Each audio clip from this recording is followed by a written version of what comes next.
प्रिय विद्यार्थियों, आज हम सभी लोग प्रश्नीकरण कौशल अर्थात क्वेश्चनिंग स्किल पर चर्चा करेंगे। प्रश्नीकरण कौशल पे चर्चा करने से पहले हमें एक प्रकरण का चयन करना होता है। जैसा कि आप जानते हैं कि प्रस्तावना कौशल के माध्यम से हम सब ने मिलकर के एक प्रकरण का चयन किया और उसके उपरांत हमने उस प्रकरण को व्याख्या कौशल के माध्यम से प्रस्तुत किया। व्याख्या कौशल के माध्यम से प्रस्तुत करने के उपरांत हमारा प्रथम कार्य ये है कि हम ये जानने का प्रयास करें कि विद्यार्थियों ने कितना सीखा, और ये जानने के लिए एक शिक्षक को चाहिए कि वह बेहतर ढंग से विद्यार्थियों के समक्ष प्रश्न प्रस्तुत करे और विद्यार्थी उसका उत्तर उतनी ही सजगता के साथ दें। इस क्रिया प्रतिक्रिया के माध्यम से शिक्षक को इस बात का आभास होगा कि वह अपने विद्यार्थियों को कितनी सजगता से पढ़ा पाया और विद्यार्थियों ने कितनी सजगता के साथ सीखा। इसी के लिए यहाँ पर कुछ इम्पोर्टेंट प्रश्नीकरण कौशल के घटक दिए गए हैं जो निम्नलिखित हैं। प्रकरण से सह संबंधता, मतलब जो हमारे प्रश्न हैं वो प्रश्न सभी के सभी प्रश्न प्रकरण से संबंधित होने चाहिए। प्रश्नों में विशिष्टता, मतलब कि प्रश्न जो हैं वो विशेष रूप से पूछे गए हों, उनमें अतिरिक्त शब्दों का स्थान न हो। व्याकरण की दृष्टि से शुद्धता, जो हमारे प्रश्न हैं वो व्याकरण की दृष्टि से शुद्ध होने चाहिए। प्रश्नों में संक्षिप्तता, प्रश्न बहुत बड़े नहीं होने चाहिए बल्कि एक सवाल में एक प्रश्न में एक ही चीज़ को पूछा जाना चाहिए। प्रश्नों में क्रमबद्धता, प्रश्न आरंभ से अंत की ओर पूछे गए हों।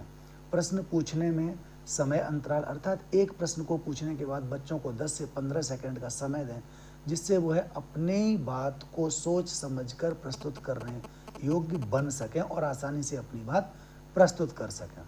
और अंत में है अपसारी प्रश्न। बच्चों से हमें ऐसे प्रश्न पूछने चाहिए जो उनके ज्ञान में वृद्धि करने के साथ साथ रचनात्मकता भी उनके अंदर विकसित करने में सक्षम हो।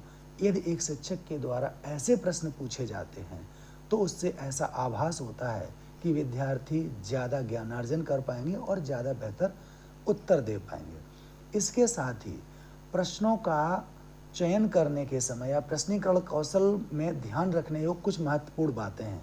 जैसे पहली बात है कि प्रश्नों की पुनरावृत्ति से बचें। एक ही प्रश्न को बार बार न पूछें। अगर हमने प्रस्तावना प्रश्न में कोई प्रश्न पूछ रखा है, बोध प्रश्न में कोई प्रश्न पूछा है तो उसे दोहराएं नहीं, एक नया प्रश्न अगली बार पूछें या उसका फॉर्म नए रूप में लेकर आएं। व्याकरण की दृष्टि से प्रश्न कैसे होने चाहिए? शुद्ध और स्पष्ट होने चाहिए। उनमें व्याकरणिक अशुद्धता हमें देखने को नहीं मिलनी चाहिए। अगली बात ध्यान रखने योग्य है कि प्रश्नों में विशिष्टता रखें। प्रश्न स्पेसिफिक टाइप से पूछे जाएं, कोई प्रश्न सामान्य ना हो। अगर सामान्य प्रश्न पूछेंगे तो स्टूडेंट्स का इंटरेस्ट उसमें कम होगा, ख़त्म हो सकता है। अगली चीज़ है कि प्रश्नों को व्याकरणिक रूप से शुद्ध बनाएं। जो भी प्रश्न है उसको ग्रामेटिकली हमें शुद्ध बनाने पर पूरा प्रयास करने की आवश्यकता है। और अंत में एक और चीज़ आती है कि प्रश्नों में संक्षिप्तता लाएं। प्रश्न का जो फॉर्म है वो बहुत लंबा चौड़ा नहीं होना चाहिए।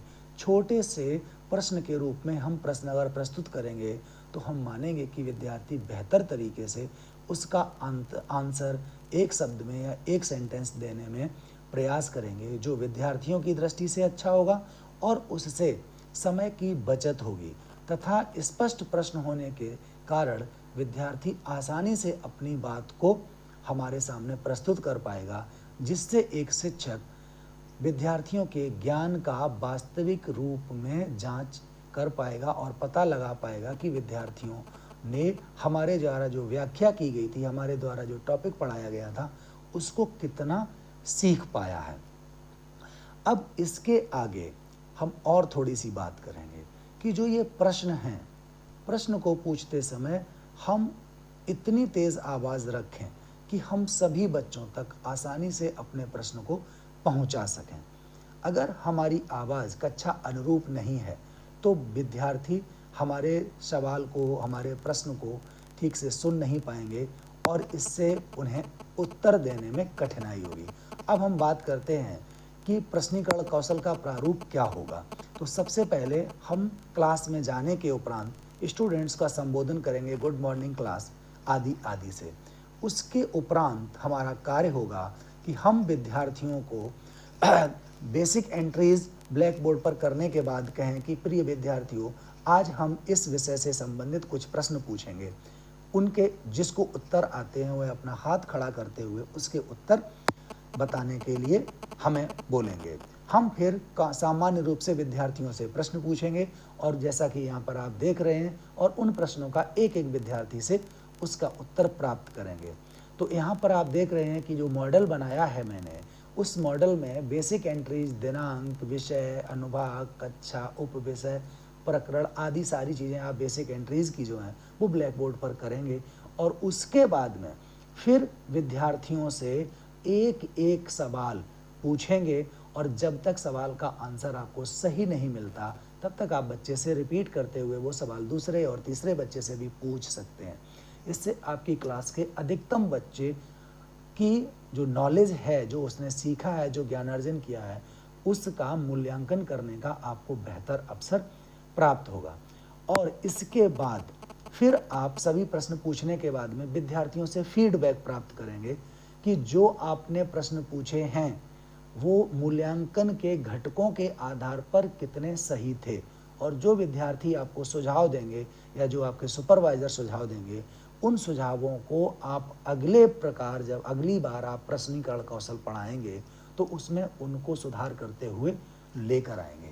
यदि आप ऐसा करने में सक्षम होते हैं तो हमें उम्मीद है कि हमारा ये वीडियो आप लोगों के काम आएगा और आपको प्रश्नीकरण कौशल सिखाने में मदद करेगा। धन्यवाद। जय हिंद।